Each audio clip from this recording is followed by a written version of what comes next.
All right, it is time for a mic upgrade again soon.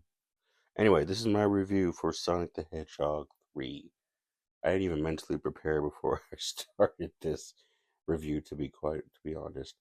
Um I guess if you like this movie, then good. I'm not gonna. Anyway, so I can't just openly say, "Is this a? Did I like it? Or I didn't like it? Was this a good movie? Was it not?" I can't just give a black and white response to that. Reviews are really good. There was a lot of positive reviews on it, a lot of high scores. A lot of people really enjoyed this movie, and I went to the theater, and in my theater, went to go see it on like the first day. Um, or I guess was it the first day or the day before it was supposed to come out?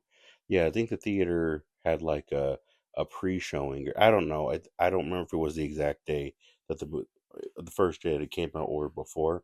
But when I went to the theater to see it, and I saw the movie, and I was like, okay, cool. And I had people coming in the theater. They were all dressed up in their Sonic hoodies, and they had their popcorn buckets, and they were all happy, and they're all dressed up, and I was like, what the heck? And they were like adults, and they were like talking to the people up front, the cashiers and everything, and they're like, "Oh, I hope you enjoy the movie." And they're just like, "Yeah, this is our fourth time seeing it." I was like, "What?" And I heard another couple or another person say that it was like their second time seeing it. I was like, "What?" So I was just listening, and there were so many people talking about it, and they were saying that they've seen it multiple times in one day. They watched this movie, repaid their tickets multiple times that same day to watch this movie. I was like, wow, this must have been that good. People really must really enjoyed this movie. Um, stars. What would I? How many stars would I actually rate this movie? For like, I believe this would be the first time. I think, but I cannot. I I can't give any stars. I don't know what to give this movie. It seems impossible to me. Um, simply because it like I said, it's not so black and white. So just to get into it, um,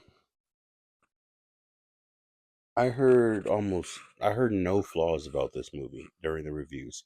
I heard no flaws about anything, and that's what got me a little suspicious because I was like, no one said anything bad. No one. There was no, well, this could have been better. That could have been better. It was none of that. Hmm, okay. And so I was like, okay, but in my notes, I wrote down Sonic.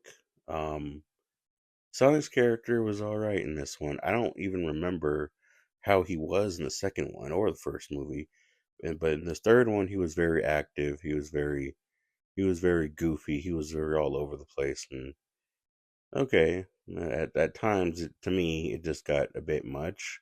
It felt like at times the comedy that Sonic was saying or the dialogue that was written for Sonic seemed a little bit too much. Like whenever there was something silly gonna happen with the plot, Sonic would say something funny so that when the plot thing happened, the comedy overshadowed like how silly the situation actually was. And it was just like that. I'd noticed that a couple times through the movie when Sonic's comedy was a bit overboard or was a bit much to cover up certain things. Now, as an audience member, that's fine. Me personally, as a person who writes dialogue, that stuck out to me, and that just bothered me. But that doesn't necessarily mean that the movie should get a low score because of that, or anything like that. But yeah, Sonic's character, I did like what happened with Chris's character. Some people said, "Oh, I wish that,"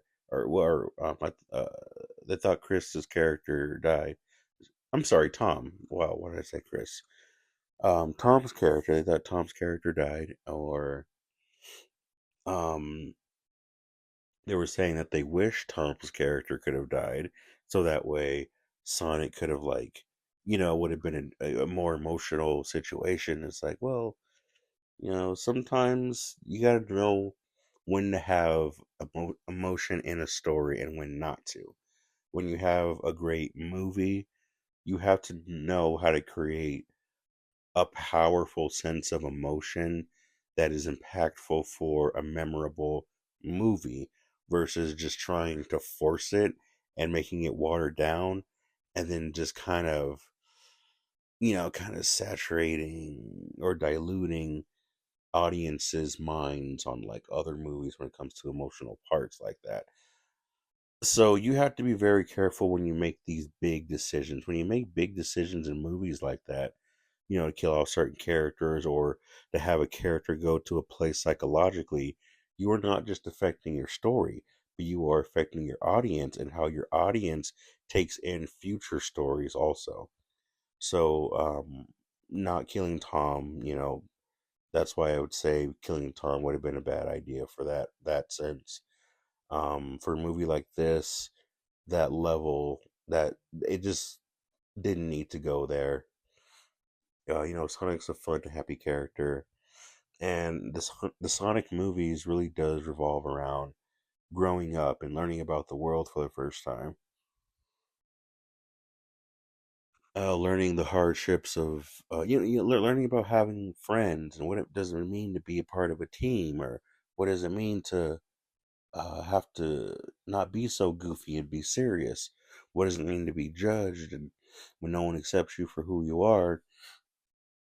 How does that affect you from doing what you know is right? This is so killing off Tom, I don't think would be a good idea for this movie. Also, Sonic and Shadow's emotional fight when whenever you have a hero and a villain in a story, it is always important that both the hero and the villain both understand exactly what they're going through.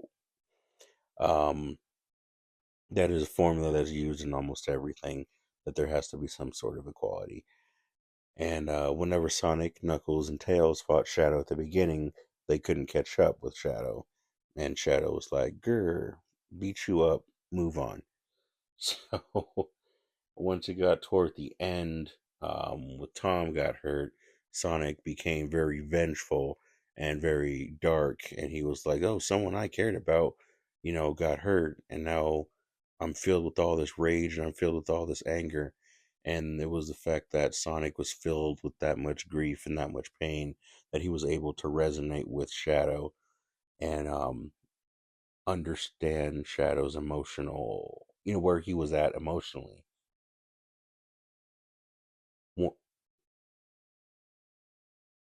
Sorry, I thought I heard someone walking in my house just now. Once that was established, then they went once at the end of the movie they were in their super forms. Shadow was like, "Hey, Sonic, something, something." He was like poking at Sonic's emotions, and then Sonic hit him with that good one punch and knocked him out of his super form. Um, I did like that because yeah, Shadow versus Sonic in a real fight, Shadow would beat Sonic in a fight like that with the Chaos Emerald. Shadow would easily would win. But because the fight was more on the emotional side, and they were more fighting of what's going on in their hearts is what they were fighting, and the love and the life that Sonic still had alive in him is what kind of empowered his rage and kind of gave him that last little boost to knock Shadow out of his form. So yeah, again, wouldn't be right to have killed Tom, but I do enjoy the fighting of the heart, and you never really know the enemy that you're fighting until you've walked in their shoes. So it is always important that the hero of the story understands what the villain is going through to understand why the villain is the villain in order to go through the realistic necessary steps to to overcome the villains, what they're going through and things like that. So I do appreciate that the writers did that, the director did that. I really loved that. Um, yeah, I really do. Yeah.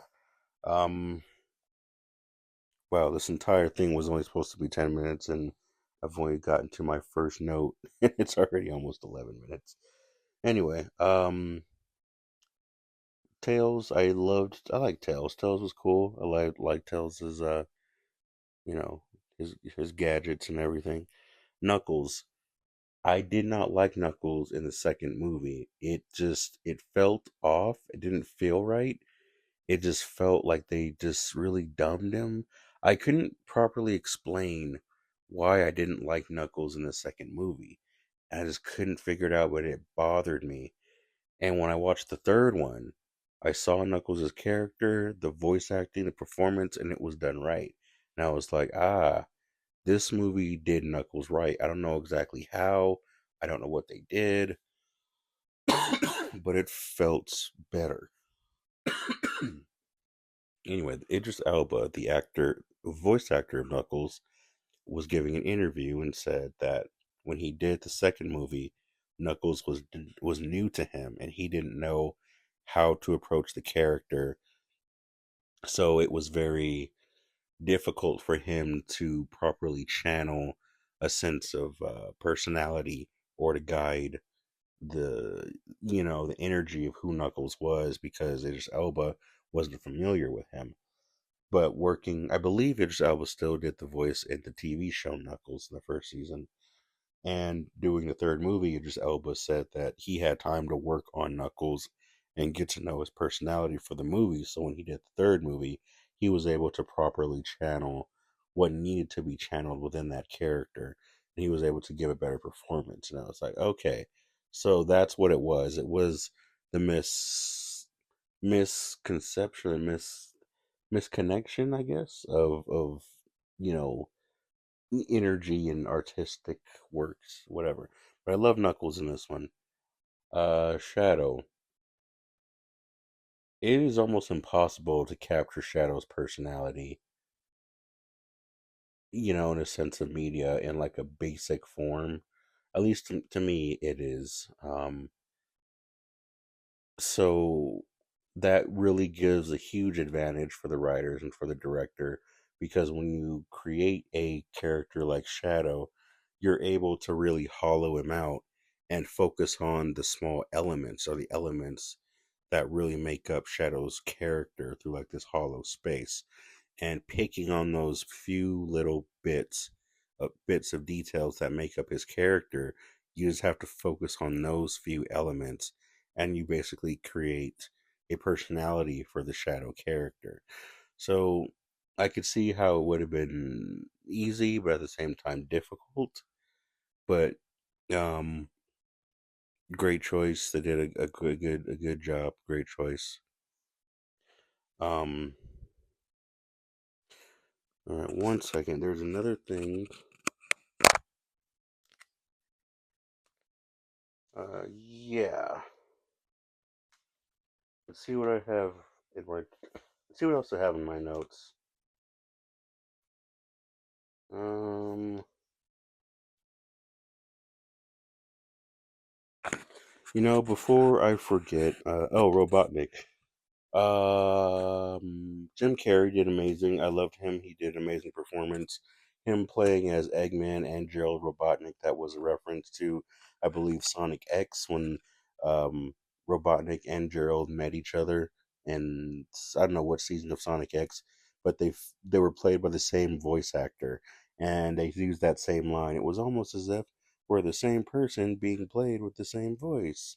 And then that was I believe that was in Sonic X, I believe was the name of the show. So it was cool to see some of the cartoons being referenced in the show. I am hoping that eventually we get Sonia and Manic in the future Sonic series and Elena. Princess or Queen Elena. But anyway, to move on. Um, Now here are the seven main things I want to talk about Sonic the Hedgehog 3. Now these seven reasons are the reason why I cannot give this any level of stars. Why I can't pick between five, three, four, nothing. This is why I can't pick. When it comes to taking chances, the Sonic series, these movie series, don't seem to be very big on taking chances. Um,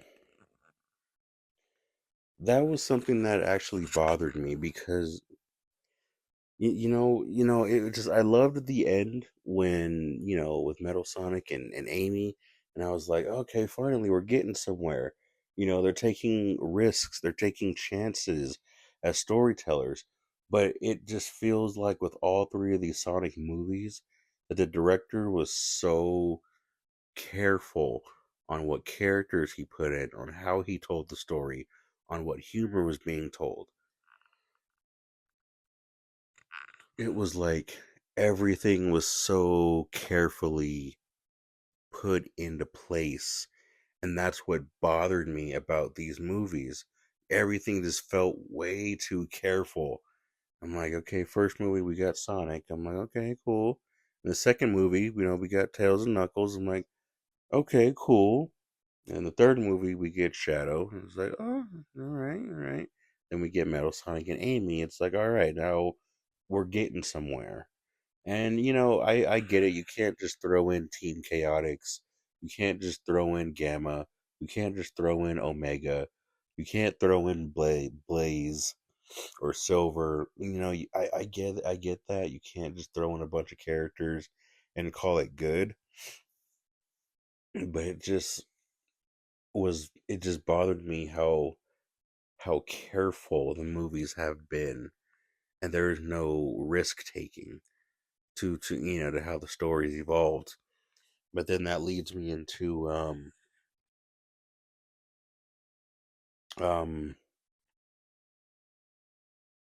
yeah, to another thing that I didn't like was when Sonic and Shadow got their Chaos Emeralds and they were fighting. Well, as soon as they got their emeralds and they powered up to their super and hyper form, the first thing I was thinking was that you know what? When you create art, when you make art, when you're making a movie or you're making a song or something, it is very important to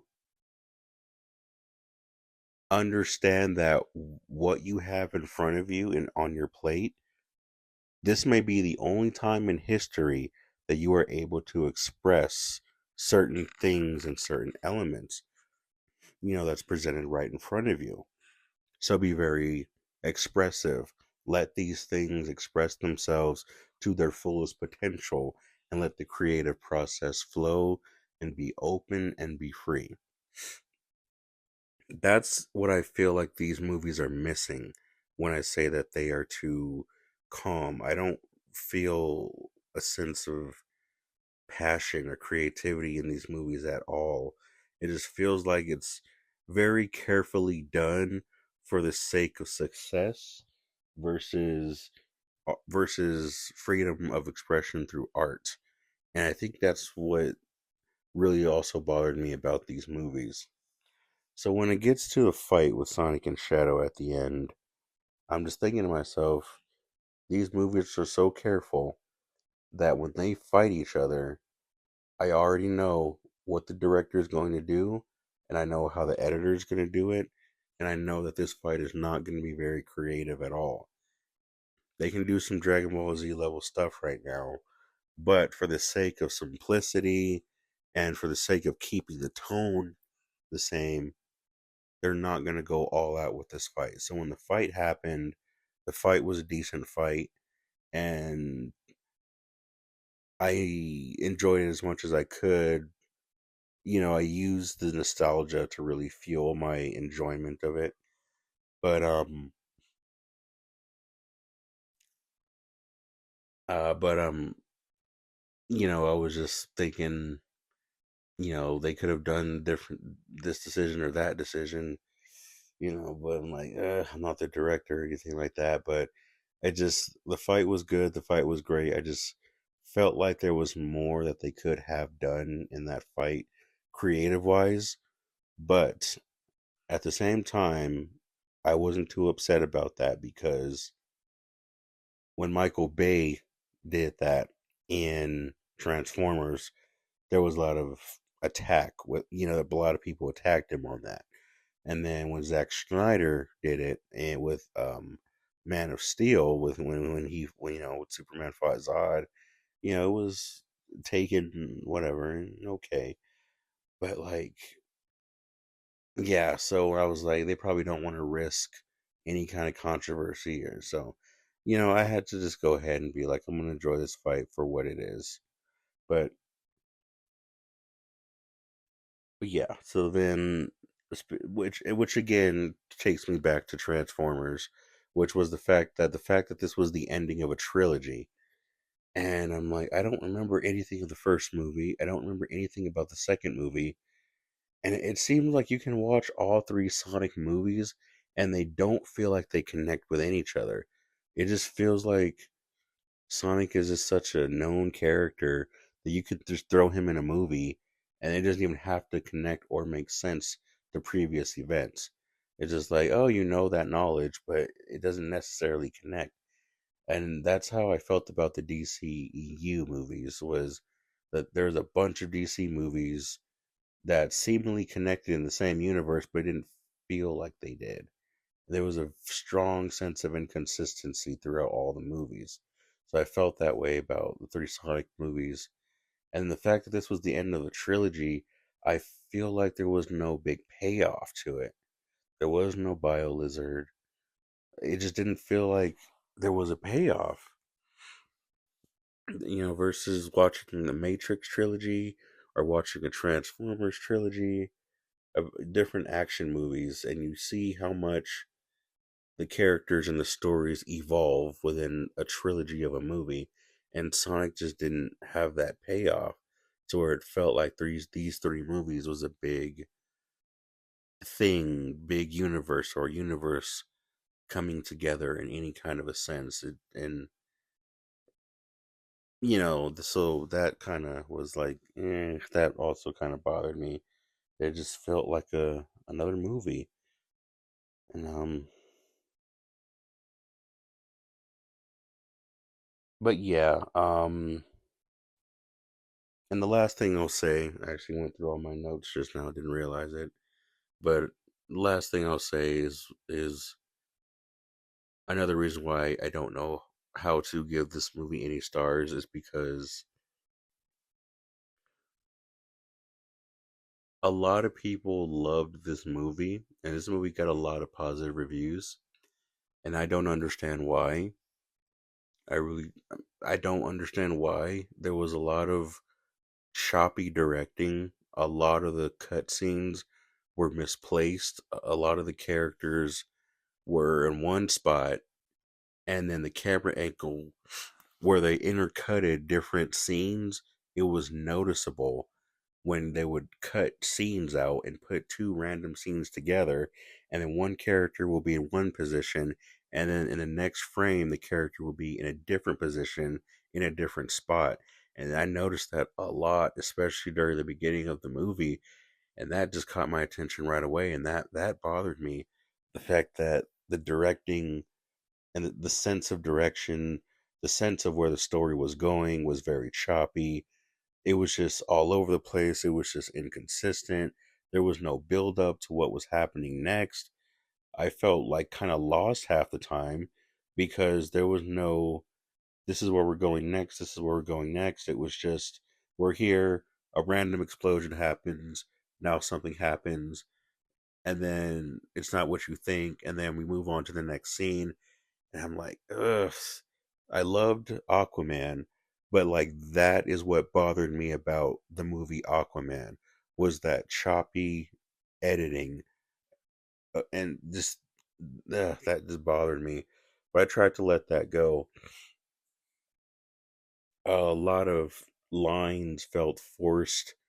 A lot of the times I felt like I was being forced to laugh, or being forced to enjoy the story, or being forced to overlook something silly that was happening in the plot. And I'm like, "Ugh, it's a kids' movie. I have to accept it." And there was just way too much of me having to constantly suspend what I was noticing blatantly on the screen. So it gave me a very hard time. I had a hard time enjoying this movie. But despite what I think, I don't want it to be right. I want people to enjoy the movie. But what bothers me is the fact that this movie got so many positive reviews means that it might be the basics, or might be a new foundation for how future movies are going to be created. And that's what I really, really don't want. Because all the mistakes that I've noticed in this movie, that I know a lot of other people didn't notice in this movie, I don't want all of those to be purposefully put in future movies to be a basic standard for movie making. This movie, Sonic the Hedgehog, it could get away with certain things because of its nature. But if you take a lot of what was in this movie and you put it in a different movie, it would completely, everyone would say that it sucked. Everyone would tear the movie apart. Every flaw that I saw in this movie are flaws that everyone says that they hate about a bunch of other action movies, action fantasy movies. But for some reason, it didn't bother them in this movie. So I'm just scared that this style of movie making is going to be standard for future movies. And that's what I don't like. That's what I really hope they don't do that. I really hope that it doesn't turn into success versus art. And, you had Sam Raimi with Spider Man. Final thoughts here. You had Sam Raimi with Spider Man, and he had his creativity. And even then, his trilogy with Spider Man, was a big story. But you had Sam Raimi in Spider Man, he had his creative freedom. But then in Spider Man 3, the studio got involved, and it was like he lost his sense of creativity through the studio. But now I feel like directors or filmmakers may lose their creativity not through the studios but through the audience. And I'm starting to see that the success of this movie may actually be seeds of an unpleasant nature for filmmaking. Again, this is why I can't give any stars, because this is not so much about what the movie was about. It was just more about, or how much I enjoyed the movie. It was the fact that how the movie was made may possibly affect future movies. So that was my review on Sonic the Hedgehog 3. I originally wasn't going to make this review because it wasn't positive, but I figured I'd share my thoughts anyway, and my thoughts will be out there, and just hopefully someone can take this constructively. Thank you for listening, and yeah, my review for Sonic the Hedgehog 3.